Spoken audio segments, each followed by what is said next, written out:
You're listening to Truth on Tap with host Kevin Kirsten. Oh, what's up? The big Hip Hop Parade. It's the big show. Every show's the big show. You know this, man. Some say that karma is a bitch. Karma's a bitch coming to get y'all. Say that karma is a bitch. I say karma's a bitch. Karma probably don't like me for calling it a bitch. Whatever.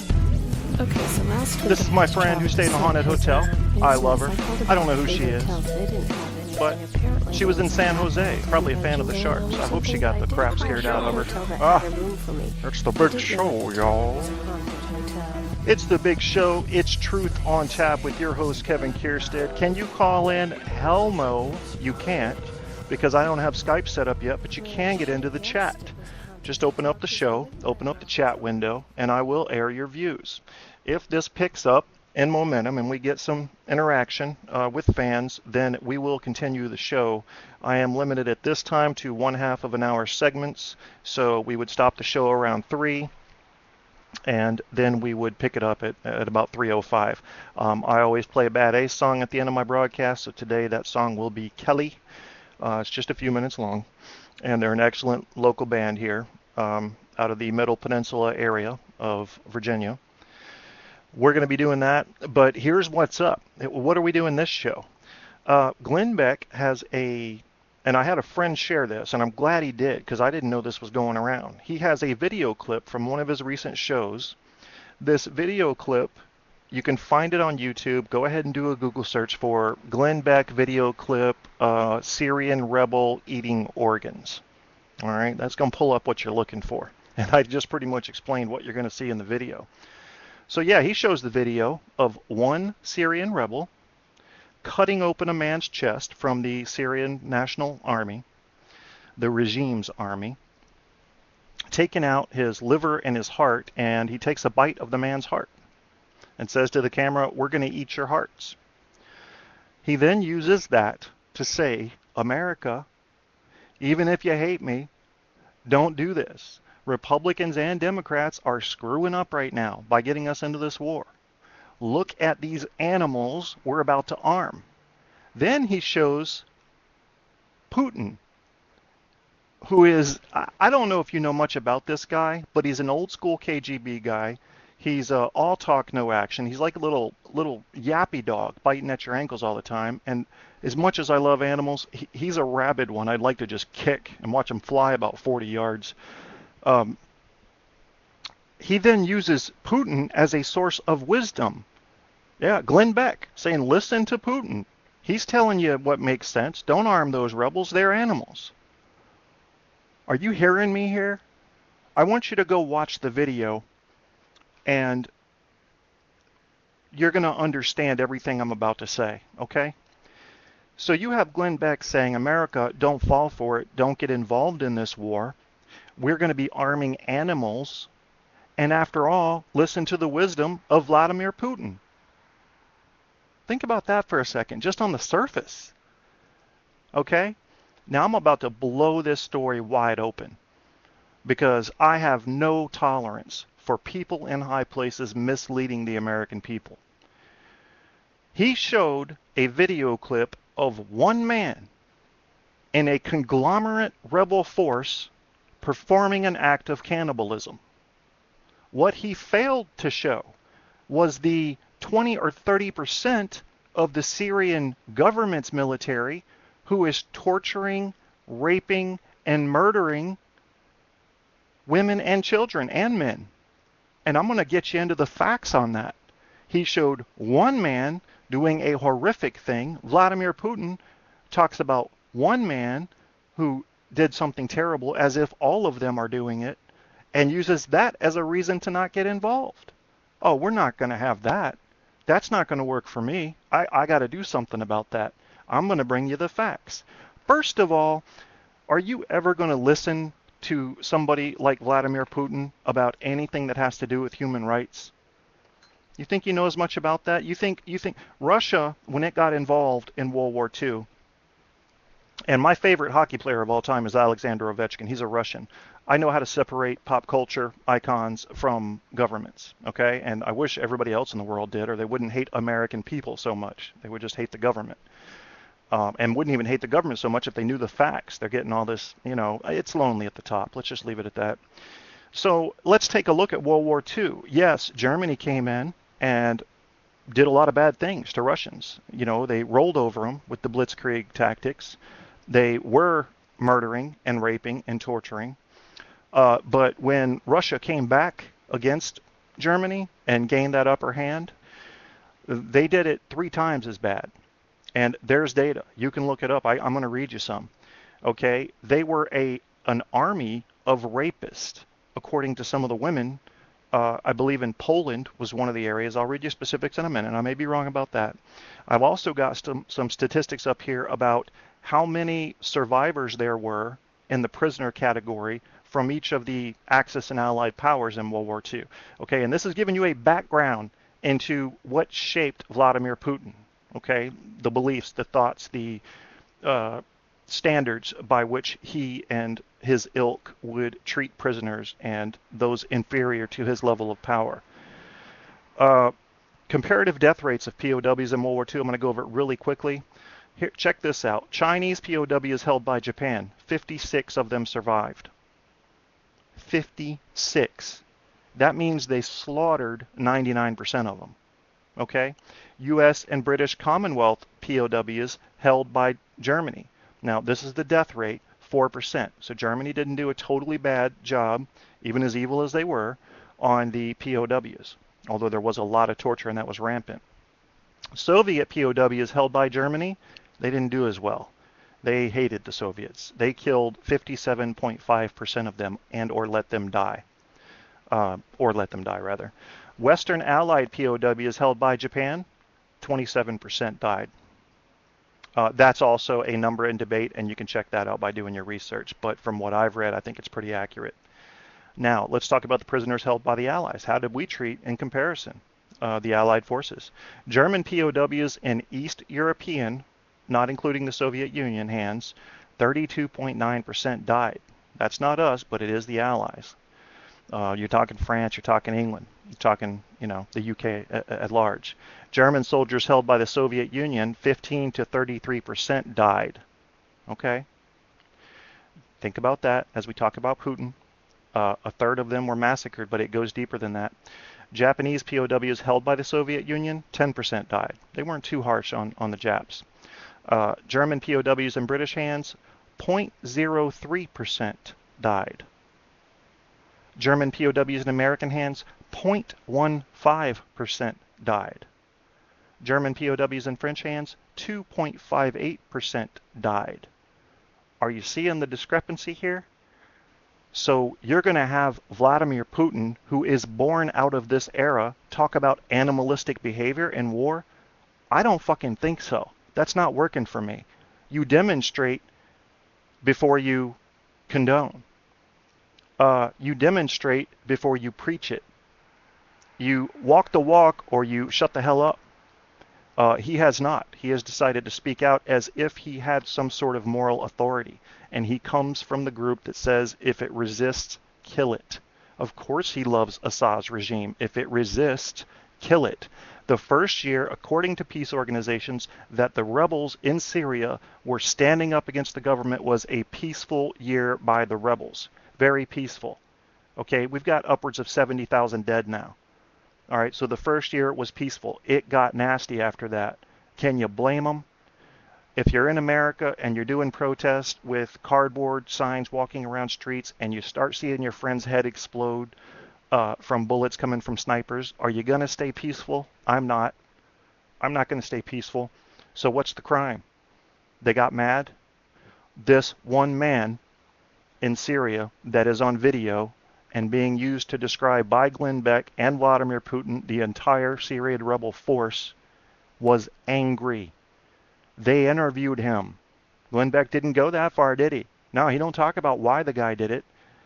Do you know what this guy had experienced at the hands of Assad's regime before he did something this vile?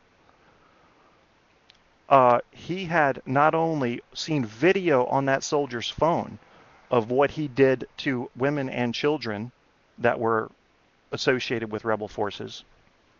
But he had also seen men raped with billy clubs.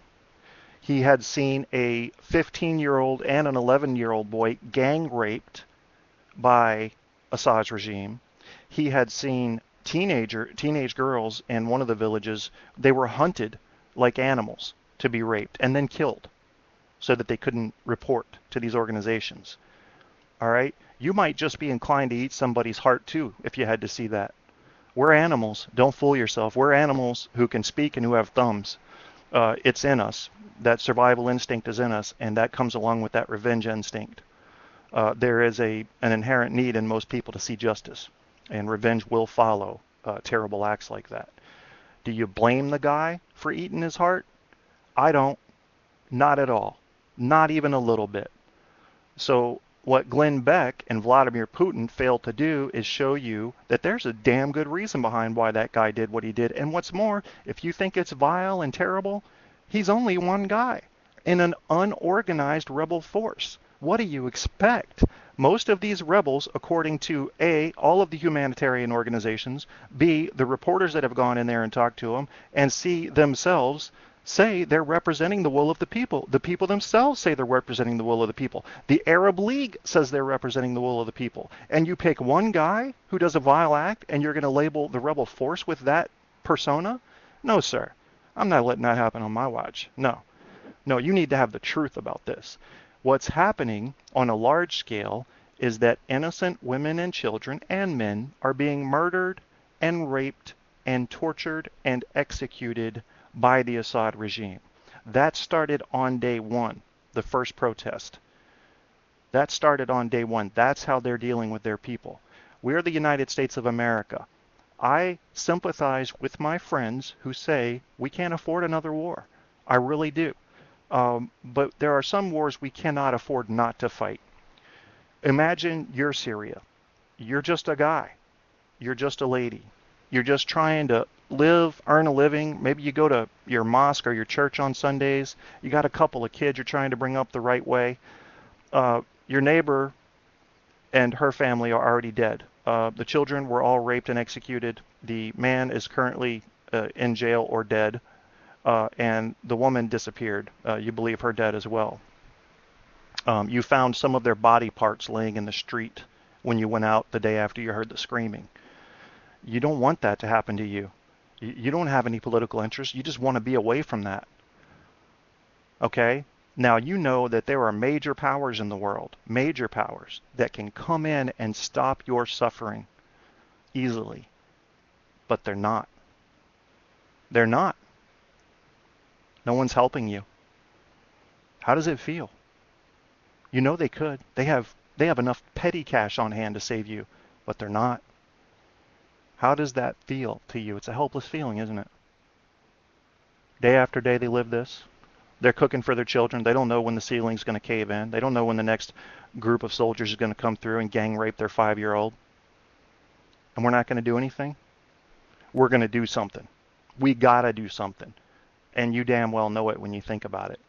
We don't let this sit there. You cannot let this sit there. How you do in this conflict is going to define who you are for the next 100 years. It's going to define how the world views you and how they assess your will, your ability, your intelligence, your toughness, and your resolve. This cannot be allowed to go on. The United States does not stand by and let people get murdered, raped, tortured, killed. It shouldn't have happened in Darfur. It is not going to happen in Syria. We got to stop it right now. We need a firm black and white policy that if we have the resources, we help people that are being slaughtered by their government. A standard civil war between two equal groups is a different thing. Innocent civilians being both targeted and slaughtered, raped and killed, tortured, hung in the streets, cut up like cattle. That's got to be stopped when it's happening from a government to a civilian population. You know it and I know it. This is money we got to spend. Now, I hope we go and get widespread support. I hope we end up a small part of a UN effort, but if it's going to be by percentage of what you can contribute, let's face it, the U.S. is going to be a major player. We are the world's standing superpower right now.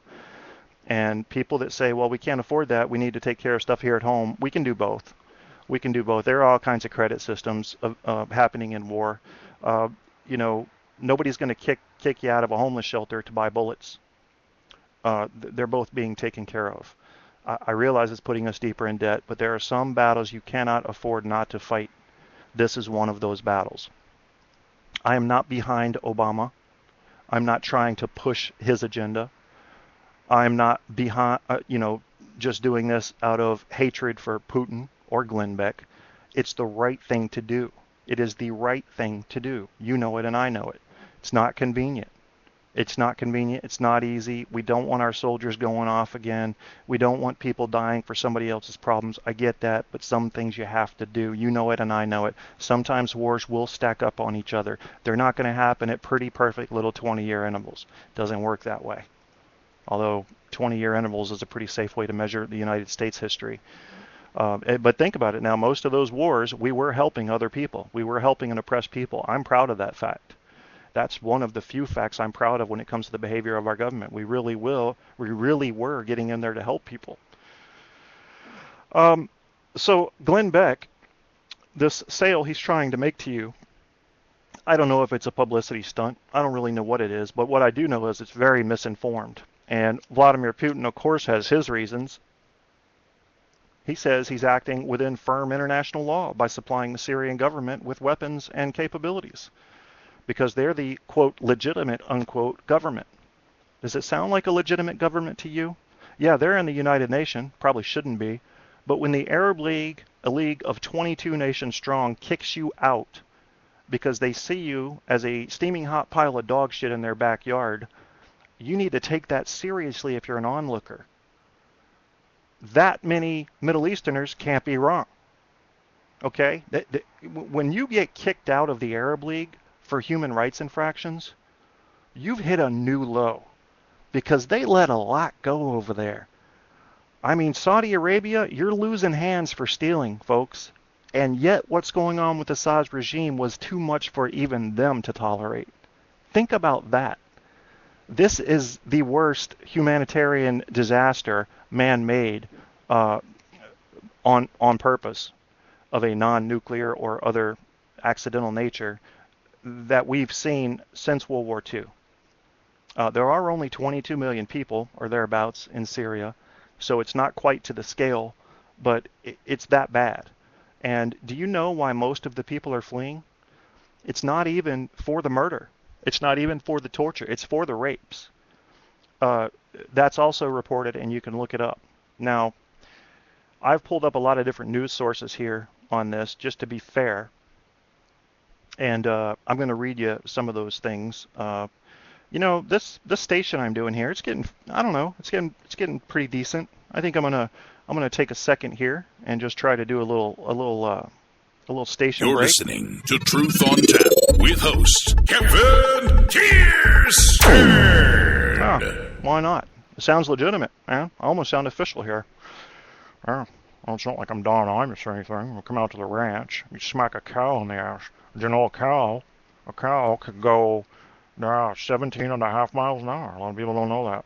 Whatever. I'm just me. I don't have that voice, but hopefully I have content. I have content that's worth something.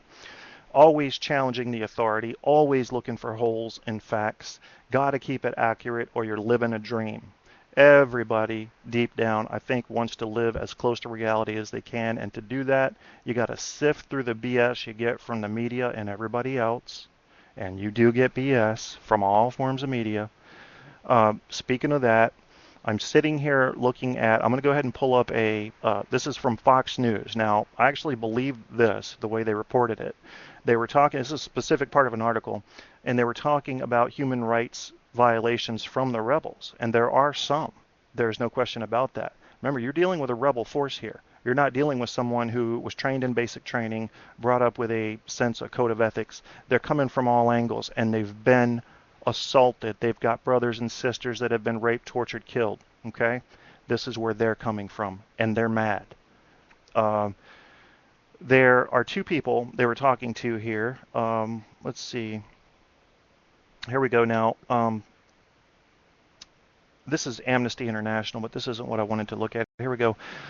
There are two people. One is named Abdul Rahman,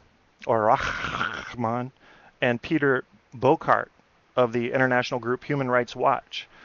From what I've seen, Human Rights Watch does not have any backdoor stuff going on. They really are out for the treatment of human beings, and that's it. If I'm wrong, correct me on that. You can continue this conversation on Facebook. It's facebook.com/truthontapshow.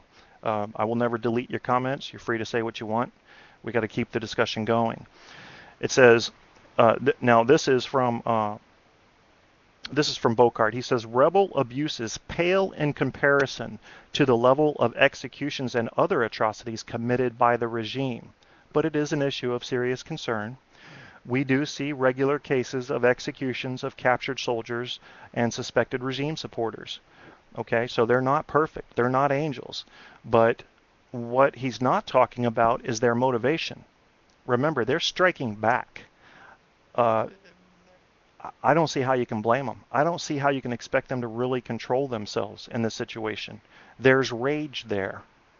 There's the same kind of rage there that the Scots and the William Wallace era felt against the English. There's the same kind of rage there that a lot of armies in the past have felt because they were attacked first, or they were attacked unfairly, or civilians were targeted. That creates rage. And rage creates bad behavior. You know this, and I know this. Do you really blame them? Do you really blame them given the facts about what al-Assad's regime has done? I don't. I don't blame them at all. I think they're being rather reserved, frankly. There's an Israeli paper called Me'az Israel Ministries. Now, of course, they're going to have a slant that's going to be anti-Assad, but some of the stuff they were writing here, I believe, is legitimate. And they were talking about the attacks from Assad on the regime, and the title of it is "Why Syria's Assad Can't Stop Killing His Own People." Well, it goes on to say in 100 paragraphs what I can tell you in one sentence, which is they resisted. Someone in power that insists on staying in power, when you have a Ba'ath Party repeat of Saddam Hussein in Iraq, they're going to kill people in power. Saddam did it. Assad's doing it. Most dictators do that. That's the way they hold on. If you've ever read The Prince, you'll understand how that works when you ever hear Machiavellian politics at work. They're talking about The Prince by Niccolo Machiavelli. Oh, that's a hard name to say. Anyway, I read him. And consequently, did you know that was Bill Clinton's favorite book? Yeah, basically what it says is, as soon as you get in power, eliminate all competition. Don't take no for an answer, ever. Yeah, it's kind of a harsh angle, but anyway. So they're talking about these attacks from al-Assad on these innocent people. Human right now, this article, keep in mind the date. This article was written in March of 2012. All right, we're 16 months past that now. And here are the numbers. Human rights organizations now report that over 7,000 Syrians have been killed, with untold thousands injured since the rebellion began a year ago. Some 37,000 are reported in jail, where torture is the norm. And torture is the norm. Let's see. At first, the protesters were cautiously calling for democracy and greater freedom, with an end to the 48-year-old emergency laws. However, when Assad began indiscriminately killing masses of peaceful demonstrators, the opposition's demand changed to nothing less than an ouster of Assad. And can you blame them? As the violence increased, you began to see these videos getting uploaded. You began to see the neighborhoods getting bombed. People that were going to funerals of those that had been shot by the regime were being shot. Ambulances coming in to help the people being hit with rockets. Kill them. Kill the ambulances. Bad stuff, man. Really bad stuff. So the UN was supposed to come to the rescue, but that didn't really happen. The UN resolutions are usually ignored in the Middle East, in my assessment. It goes on, and as you know, I believe Israel's had 4 unannounced strikes on various elements of Assad's regime, whether it was someone delivering weapons to them or something else. And they have a concern. They're right in their backyard, and they're anti-Israel. So, they have a right to be concerned. It's time for us to get involved in this, and we can debate how. Maybe it's not boots on the ground. I question what we can do with limited airstrikes. I almost would rather do nothing than that, and we can't do nothing. So in my view, that's out. We have to have a serious force to make this happen. And my belief is that if you take out Assad's regime and the rebels are stepping up, and for any reason they start to not represent the view of the people, you stop them too. You let the people do what they want. You let them elect who they want, and then you stay there a couple of years to keep the peace, or as long as it takes. A UN force, not the United States, a representative force of good and honest countries around the world who believe civilians should not be massacred by their governments. And you have that force present for protection. And that may have to last 10 or 20 years in a limited capacity. Fine. That's what we got to do. What else are you going to do? Let's do nothing. Let's think about what happens when you do nothing over there. You do nothing, right? People continue to get raped, slaughtered, killed. Right now there's a vacuum that allows for terrorist forces to come in and fight with the rebels, so that if they should win, the terrorists could then jump into power. That has to be watched. If the terrorists get into power, they could end up secretly being a UN-recognized state of Syria while harboring a government of terrorists that are out to get Western powers. You know, it could go all kinds of nutty. But what's worse is one day when the United States might need some help, and it looks around the world, it's not just Syria that's going to remember what we did back then. It's everybody that's going to remember what we did or did not do. There will come a time when your descendants need help. I can guarantee it. That's the nature of the world and humanity. We're not going to be at the top forever. I hope we are, but history says we're not. There's going to come a time when we need help, a lot of help, and you will be remembered by how you treated people while you were in power. That's the way that works. So if you want your descendants to pay that price, I guess doing nothing is the thing to do. The right thing to do is to get in there and stop this. We do what we have to do. If you want to continue the discussion, we may have another show on this soon.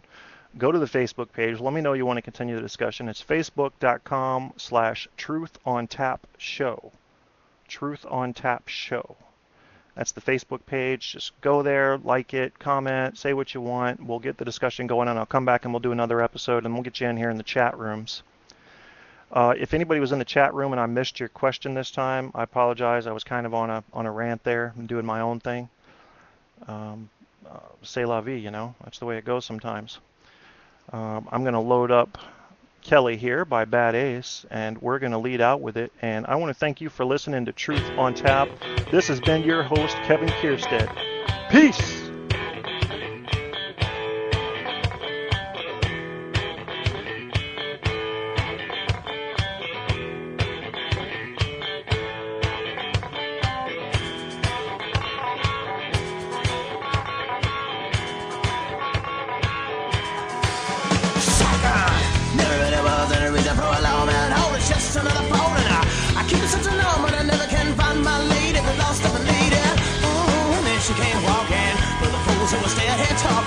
Lord knows she took me now screaming, but my mind I was only dreaming. Can't help but stand, and then you pushed me down. When I gave you my hand, now it's over, and I'm a little bit colder. Oh, now sometimes a man don't know what a woman can do till the jail breaks through when it's over, and he's a little bit colder. Oh, now everybody's got to run and shake it to shout out, baby, but I might be crazy, but I really do believe you're lying when you say there ain't no use in trying. To get it, I can see that you're never gonna get it.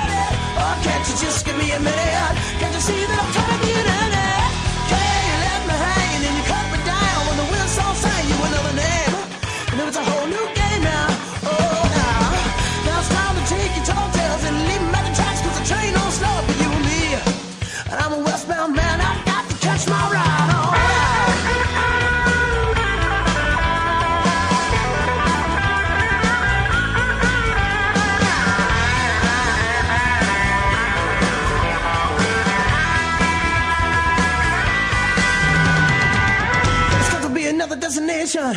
Think I need a permanent vacation. Hold up on another revelation in the lobby of a cold concrete steel station. Oh, now maybe I'm a loser. Maybe all my chills amuse ya.